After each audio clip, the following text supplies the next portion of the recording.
Սամվել Կարապետյանին կալանավորելու միջնորդությունը հրահանգը ներհայաստանյան զարգացում, թե ավելի լայն աշխարհաքաղաքականություն և օրը դատարանի առաջ, Կարապետյանի աջակիցների վանկարկումներով և ոստիկանական ուժերի կուտակումով։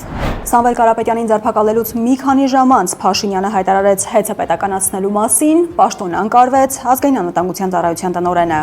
Փաշինյանը հաստատում է, որ մեկնում է Թուրքիա, բայց լռում է, թե ինչու։ Հայաստանի տարածքով թուրքական միջանցքին դիմադրող Իրանում պատերազմ է և հենց այս ֆոնին է Էրդողանը նրան անկարականչել։ Թուրքիայում է լինելու նաև Ալիևը։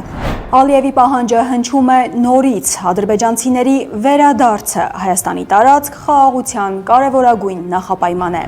Այս թեմաները և ավելին այսօր երեկոյան ճիշտ 9-ին Alpha News-ի լրատվականի ուղիղ եթերում միացեք։